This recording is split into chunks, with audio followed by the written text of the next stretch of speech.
Hey, and welcome back to another video. In this video we're going to do something a little bit different because I actually modeled Rainbow Road and we're going to show it off in Twinmotion. So it's going to take some building, but I have the road built to start with, so we're going to basically prep our scene and get it ready to host Rainbow Road.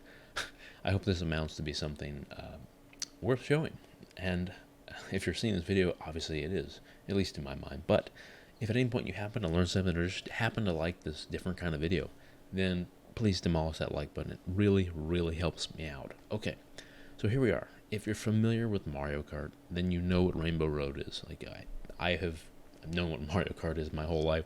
I know what Rainbow Road is, and so I actually modeled it. I ended up modeling the track itself in Rhino. I've done a previous video on a Mario Kart construction that we're putting together, which is cool. So ultimately I'll put that on Rainbow Road just as a way to complete it, if you will. But we first need to prep our scene, and so this isn't just a show-off video. It's more of a minor tutorial along with, hey, look what we can actually do in Twinmotion. Okay, so we need to build the scene for which Rainbow Road occurs. And well, if you're familiar with it, then it occurs in, I guess you could call it space, outer space. Basically a black scene with some stars or whatnot here and there. So we're going to basically do that. So I don't need a starting ground, so we're going to get rid of that. I then definitely do not need a background. So there's my, we are unfortunately stuck with a horizon, which is, it's just kind of the way it is. Not a real way of getting around that. But then we need to just deal with lighting, and we can find that here, lighting. And the first thing I want to do is make sure auto exposure is turned off, because if I come up here before doing that to my time of day, and I change my time of day to, sometime at night, let's say, clearly the nighttime, let's say like 3 in the morning. Well, I'm what? Like it's literally daylight but dark. So let's go ahead and turn auto exposure off and see what happens. That's what we want. Okay, so it's basically pitch black. That's what we're after. Maybe a step up from pitch black. But before I do that, I want to come in here and then make sure in my settings that I have the star intensity way up. We want to be able to see some of the stars. You really can't see them quite yet. The ambient would help with that a little bit, but not necessarily. I can kind of leave that where it is. Nothing sun matters because it's not in my scene at all.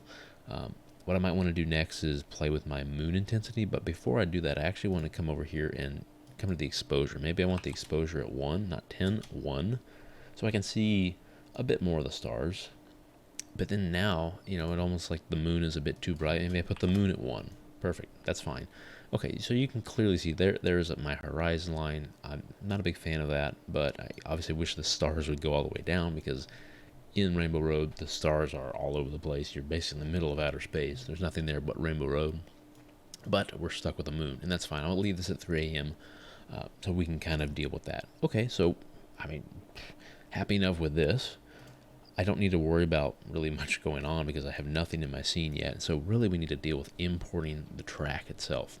So I did that in Rhino. So let's come over here to Rhino. So here's Rhino, and you can see it's a bit crazy, but we're trying to defy gravity. That's essentially what Rainbow Road is. You're flat on the surface going up, down, and around.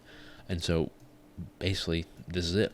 And so how did I do this? Well, I started with this curve that was just a continuous curve. I drew it in multiple planes by using my top, right, and front, and ended up using all of my control points and just moved them around with the gumball. And so if I choose points on, I can see all my different control points, and you can see what ends up happening if I select one and just move it. You can see I get all of that changing in 3D. Now I don't necessarily need to change that, but what I ultimately did after that was I went like 90 degrees, perpendicular to the actual curve itself, and made a profile for my track. Not a big deal. And then from there, I ended up like sweeping it around, and the reason it doesn't follow the curve exactly is based on how the sweep was finished. And whether it's freeform, round, or whatnot, I've made it sure it's clean. And so you can see here, all my mesh is fairly clean, and I've got my profile there, and it's fine. We're not really trying to focus on this. If you are really curious about this and how I did it, leave that in the comment section below. I maybe make another video on that, but it's not all that complicated. So really all I'm interested in here is my actual track, this geometry. And so there's no intersects or anything, but it's floating in space, which is kind of the point here. So I'm going to end up showing this in Twinmotion. I'm going to synchronize this. I'm just going to go ahead and delete this curve because I really don't need it. I want to make sure I select everything but my surface. So I'll unselect surface and then just delete everything and make sure I just have my surface, so I don't need to deal with visibility or anything. This is all I care about. So I'm going to come to Twinmotion here and I'm going to synchronize. And once I do that, I'm going to choose existing project, and because I've saved Rainbow Road there, right there, I'm going to go ahead and do that. And yeah, this is fine. I'll go ahead and sync this. Not a big deal. I just made this scene, then saved it, and now I'm syncing over it, kind of. But now we're going to get this data received. And so once this is received, we'll then have our track that's floating in the middle of space. And with that, we'll actually be able to build Rainbow Road. So this whole video is not so much about the track, not so much about building the scene. It really has everything to do with the material, just one material that we're going to end up applying to this Rainbow Road. And it might take some experimentation to get exactly what we want, but we can get pretty close. And it's pretty exciting how close we actually can get. Okay, so it's hard to see my track, but it is here. It is all kinds of here. It's all over the place, and we can't see it right now. So I'm going to go ahead and apply a material to it, just a basic material. Come up here to materials, and I want to make sure it's a glowing material. I don't need to do anything to it really. In fact, I can select this material, come over to settings, and on glow, I'll just put that at 1 so we can actually see the thing. So okay, cool. Here it is. It's floating in space. There's really nothing special going on here. It's all over the place, but I want to find, more or less a flat area, at least a place that I can look at and start to use as a go-by. So here's a decent flat area, and I want to make sure I'm looking at it kind of straight on right here. And we want to apply a material, a particular material that we are going to use and end up manipulating to give us the rainbow effect. Okay, so materials here, and I care about none of these except neons. So immediately you can probably see what we're going to use, but when I apply neon 1, we get a nice lit road. If I apply police beacon, you can see, okay, we're starting to get somewhere. You might understand what's going to happen, what might happen in the direction we're going. And so what we want really is this multicolored neon. So I'm going to apply this, and look at this. You might say, well, we're done with Rainbow Road. Well, no, we are absolutely not. We're very far from being done with Rainbow Road, but we are on the right path because we have the right material.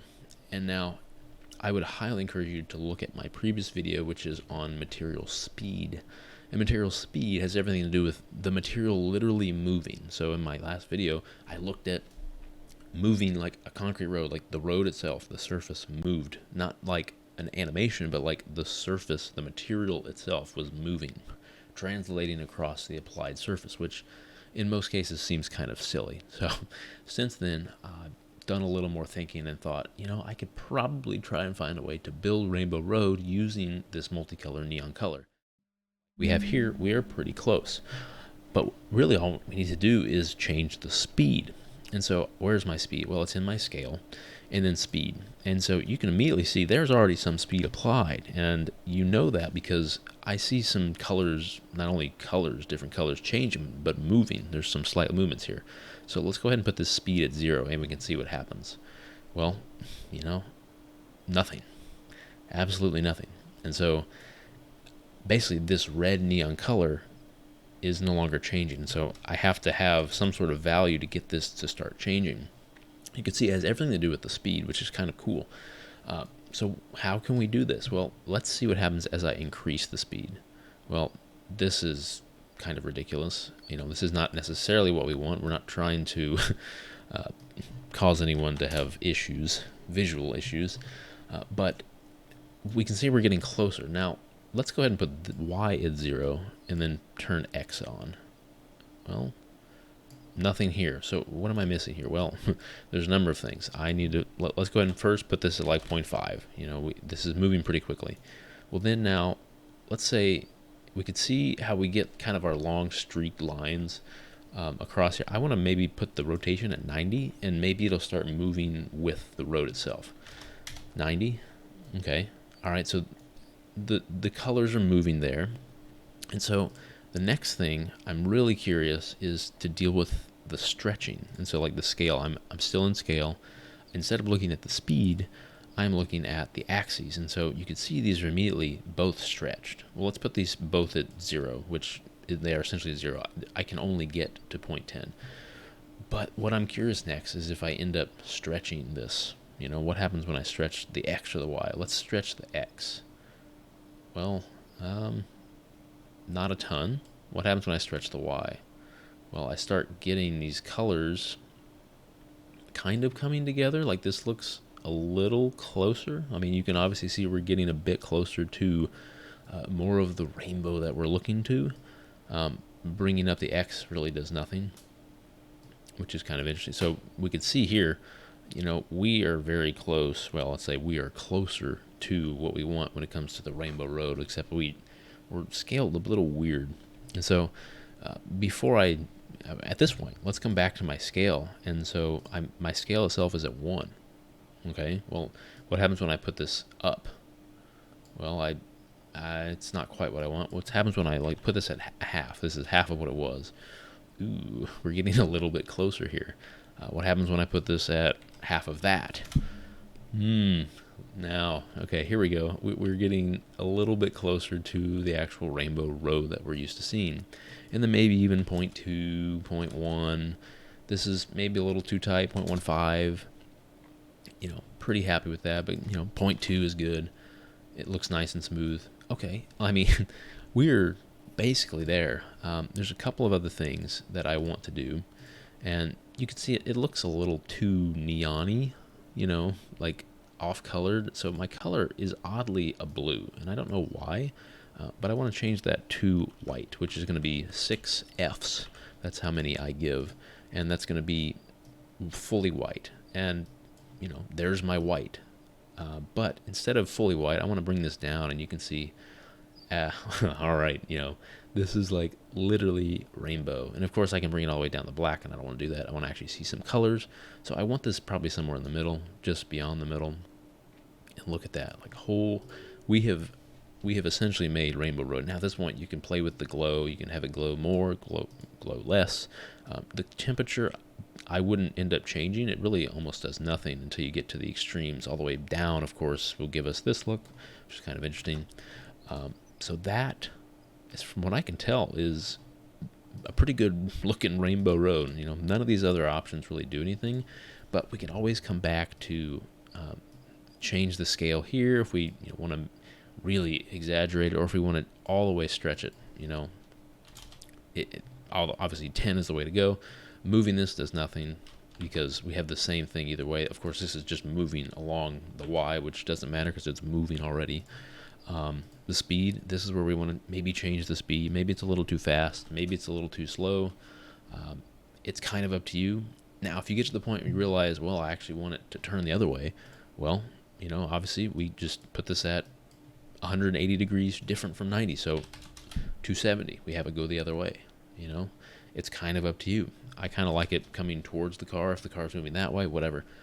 But, you know, let's zoom out here. Like, that is pretty much Rainbow Road, you know. And if we look up, we can see our moon, whatever, you know. We have our scene basically set up for this. And, you know, we can stop here if we want, but, you know, I'm going to take the extra time.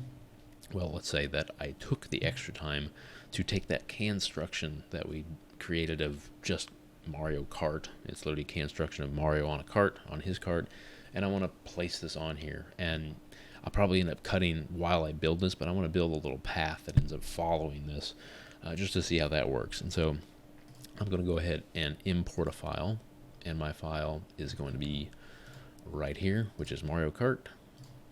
Very cool. My options, I just want to make sure that I keep the hierarchy. Actually, I'm going to go ahead and just collapse this, keep this all one piece, just apply one material to it because I am a bit lazy. I would never recommend doing that for any sort of BIM model or a model that matters. So we're going to bring in our geometry, and I'm going to create a path and then apply this to the path, and then we'll end up seeing it kind of woo around the track. So, and once this is imported, we can see here it is. Very cool. I see it right there, and so there it is. I want to make sure that this is, of course, rotated so we can at least get an idea of starting it.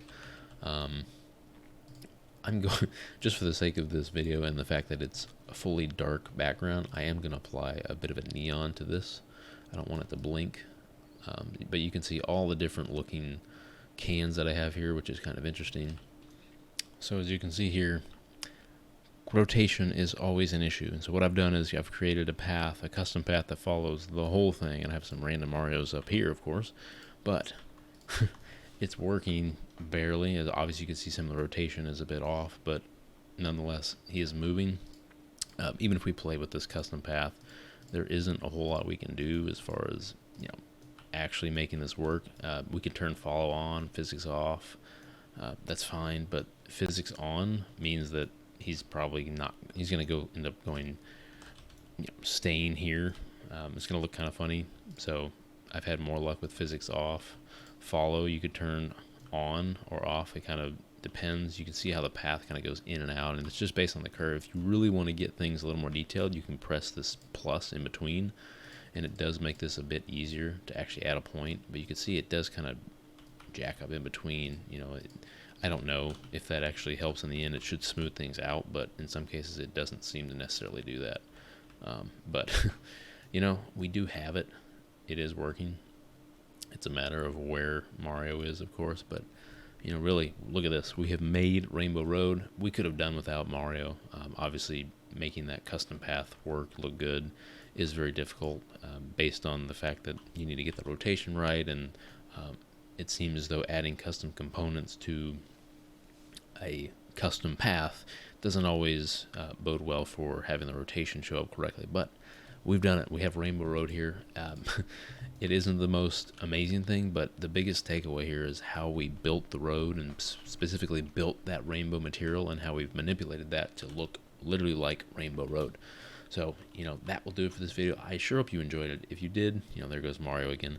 If you happen to enjoy this, or you learned something maybe, please demolish that like button. It really helps me out a lot. Tells you might have learned something, that you might have enjoyed it, you know, for what it was anyway. So I will see you in the next video. Have a wonderful day. Thank you very much for watching.